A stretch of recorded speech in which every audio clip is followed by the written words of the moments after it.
जय श्री राम। तो हम लेकर आए हैं कहानी करम की तलवार। तो एक गांव का लोहार था, तो उसकी कहानी है। तो राजस्थान का एक छोटा सा गांव जो धौलपुर था, तो उसमें एक हरिदास नाम का एक साधारण सा लोहार रहता था। तो उसका जीवन बिल्कुल ही सादा था। सुबह उठता, अपनी छोटी सी लोहे की दुकान पर जाता, औजार बनाता और टूटे हुए खेती के सामान को ठीक करता। तो शाम को घर पर लौट आता।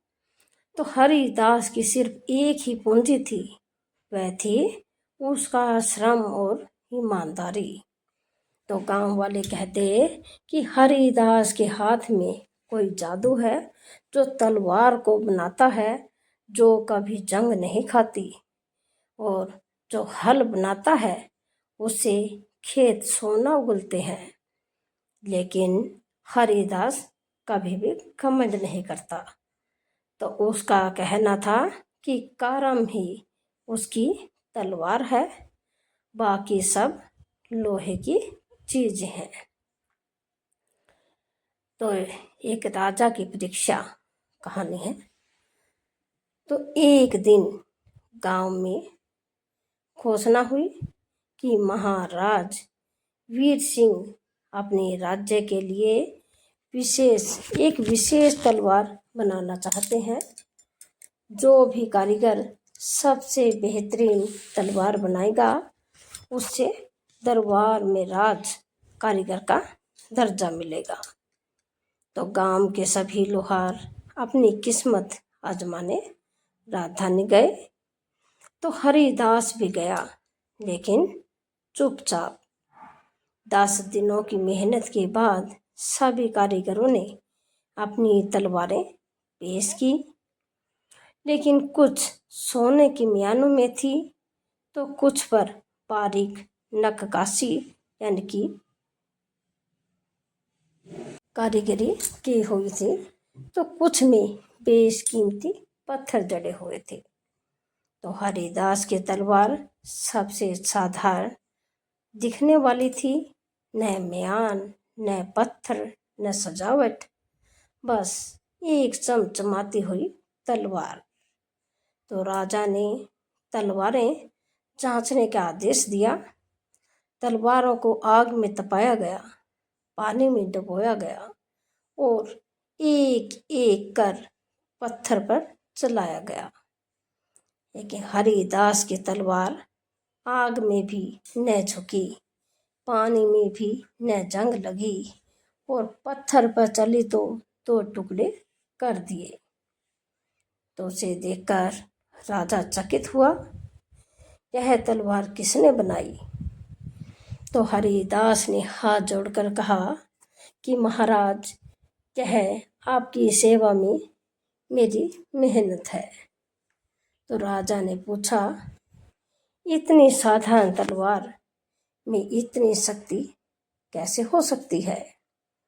तो हरिदास बोला कि महाराज, इसमें न सोना है न चांदी है, सिर्फ मेहनत का पसीना है। मैं हर हथौड़े के साथ सिर्फ एक मंत्र दोहराता हूँ, सच्चा कर्म कभी हारता नहीं। ईर्ष्या और षड्यंत्र। राजा ने हरिदास को राज कारीगर बना दिया। तो जब अब वह महल में रहता, रोज राजाओं के लिए तलवारें बनाता, लेकिन बाकी दरबारियों को उसकी तरक्की पसंद नहीं आई। वे बोले कि एक साधारण लोहार को इतनी इज्जत, ये तो हमारी बेइज्जती है। एक बार उन्होंने षड्यंत्र रचा, तो राजा के लिए एक खास युद्ध तलवार बनानी थी। तो दरबारियों ने हरिदास की बनाई तलवार चुपके से बदल दी और उसकी जगह एक नकली कमजोर तलवार रख दी।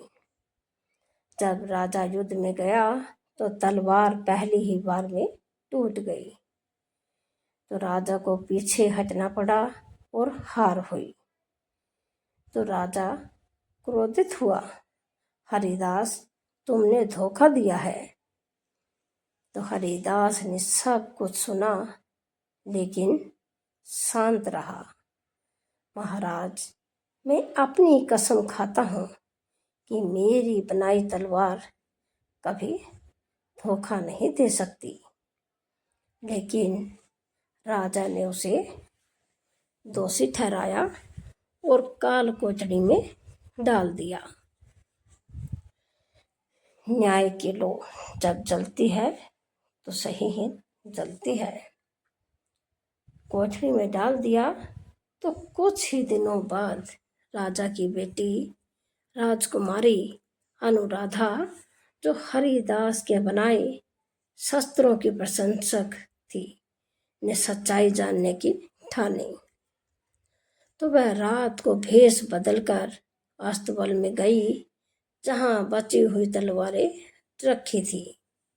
वहाँ उसे असली तलवार मिल गई, जो चमचमाती, मजबूत और वैसी ही जैसी हरिदास ने बनाई थी। राजकुमारी सबूत लेकर दरबार में पेश हुई और सबके सामने षड्यंत्र का पर्दाफाश किया। तो राजा को अपनी गलती का एहसास हुआ।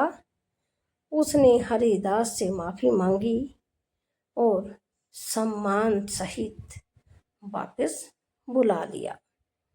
तो हरिदास ने कहा कि महाराज, मैंने कहा था कि कर्म की तलवार भले देर से चले पर कटती गहराई तक है।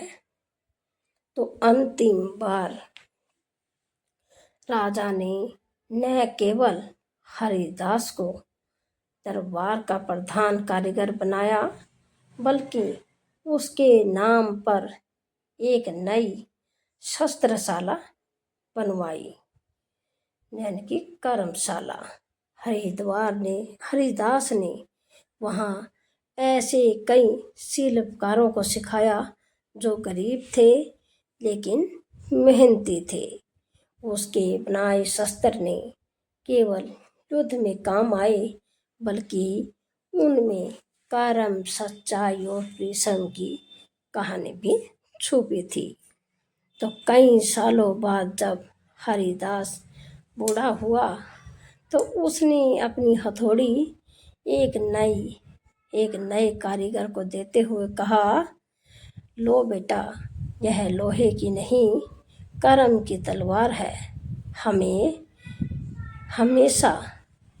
इसे हमेशा सच्चाई की आग में तपाना। इस कहानी से हमें क्या सीख मिलती है कि सच्चा कर्म कभी व्यर्थ नहीं जाता। दिखावे की चमक से बेहतर है श्रम की धमक, यानी कि मेहनत। अन्याय भले जीत जाए कुछ पल के लिए, लेकिन अंत में सच्चाई की ही जीत होती है। तो ज्ञान और हुनर जिस व्यक्ति में हो जाए, जात, वर्ग या पद का मोहताज नहीं होता। मुझे आशा है कि आप सभी को यह कहानी पसंद आएगी। तो आप हमारे चैनल को लाइक करें, शेयर करें, सब्सक्राइब करें। धन्यवाद। ऐसी ही और धार्मिक कहानियों के लिए आप हमारे चैनल पे जुड़े रहें, और ऐसी ही और कहानी चाहते हैं तो हमें कमेंट में ज़रूर से ज़रूर बताएं, यदि आपको लिखित में भी चाहिए तो। धन्यवाद।